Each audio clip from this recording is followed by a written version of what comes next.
خلق سے اولیاء، اولیاء سے رسول، خلق سے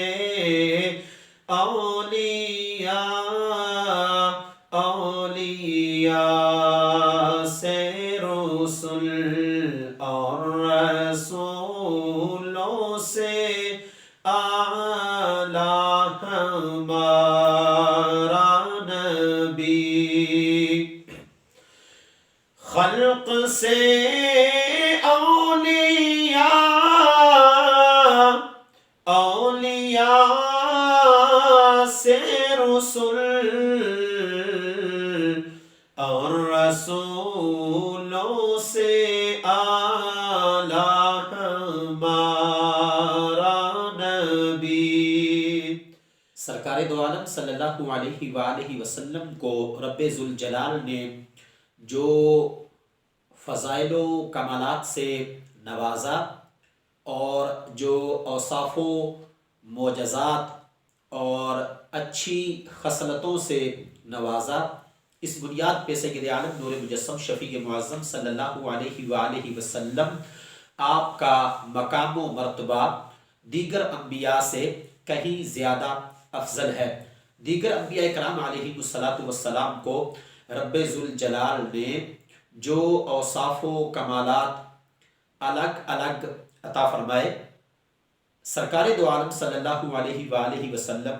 کی خاطر ان سب کو جمع فرما دیا گیا۔ جس طرح قرآن مجید برہان رشید کے اندر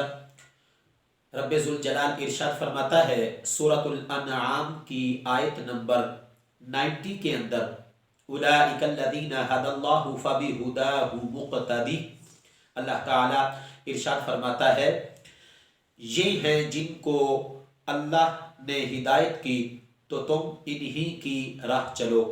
تفسیر کبیر کے اندر امام فخر الدین رازی رحمۃ اللہ علیہ اس آیت کے تحت بیان فرماتے ہیں کہ علماء نے اس آیت مبارکہ سے اس بات کو ثابت کیا ہے کہ سرکار دو عالم صلی اللہ علیہ وآلہ وسلم کی جو ذات مقدسہ ہے وہ تمام کے تمام انبیاء سے افضل ہے، کہ رب ذوالجلال نے مختلف انبیاء کو جو مختلف اچھی خصلتیں عطا فرمائی تھی اور جو اوصاف و کمالات دیے تھے اور جو معجزات الگ الگ ہر نبی کو دیے تھے، رب ذوالجلال آقا کریم علیہ السلام کو ان کا جو ہے مکمل طور پہ جائزہ کروانے کے بعد ان کو جمع کرنے کا رب ذوالجلال نے سرکار دو عالم کو حکم فرمایا کہ ان کو جمع فرما لیں۔ تو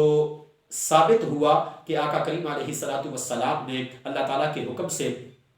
ان تمام کے تمام اوصاف و کمالات کو اور خصائل حمیدہ کو جمع فرما لیا جو کہ دیگر انبیاء کرام علیہ السلام کو الگ الگ حاصل تھے۔ تو اس لیے آپ صلی اللہ علیہ وآلہ وسلم تمام انبیاء سے افضل ہیں۔ فتاوی رضویہ شریف کے اندر امام اعلیٰ حضرت مجدد دین و ملت، امام عشق و محبت، امام احمد رضا خان فاضل بریلوی رحمۃ اللہ علیہ فرماتے ہیں کہ کسی نبی نے کوئی آیت و کرامت ایسی نہ پائی کہ ہمارے نبی اکرم سرکار دو عالم صلی اللہ علیہ وآلہ وسلم کو اس کی مثل اور اس سے امثل عطا نہ ہوا ہو۔ آقا کریم علیہ السلام سے قبل جو انبیاء تھے ان کی امتیں اپنے نبیوں کو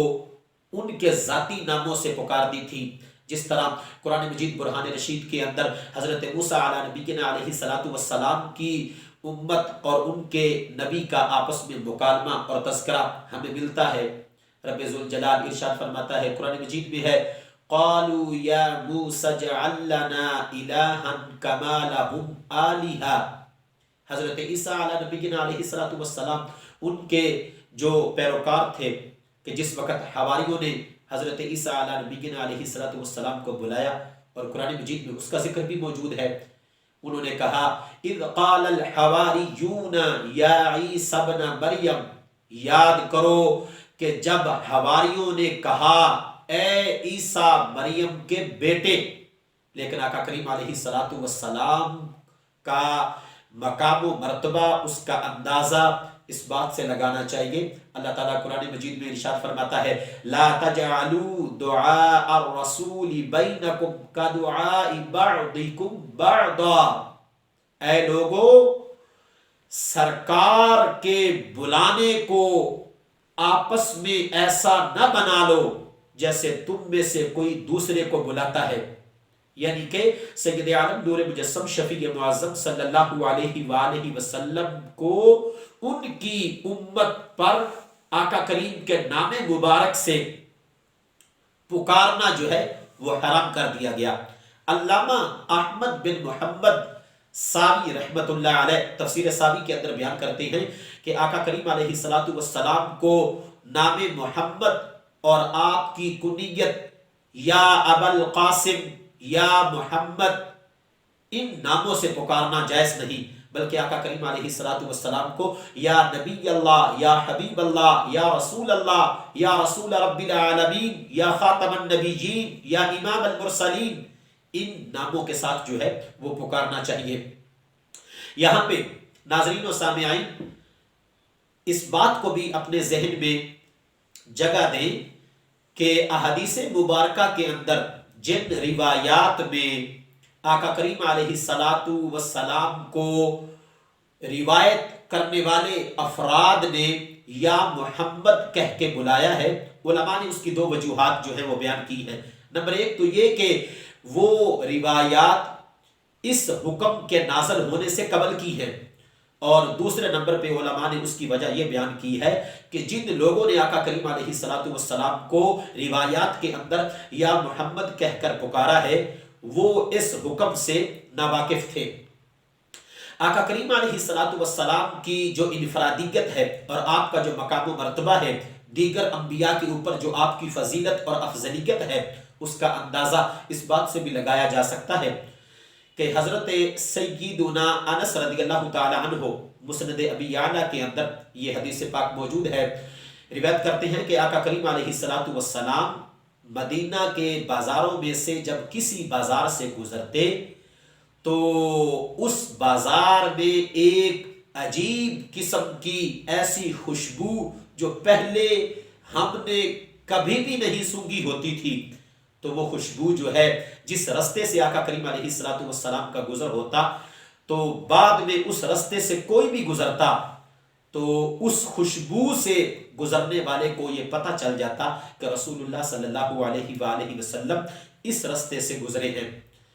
دعا ہے کہ خالق کائنات ہم سب کو آقا کریم علیہ الصلوۃ والسلام کی غلامی کے لیے ہمہ قبول فرمائے. آمین. وآخر دعوایا ان الحمد للہ رب العالمین.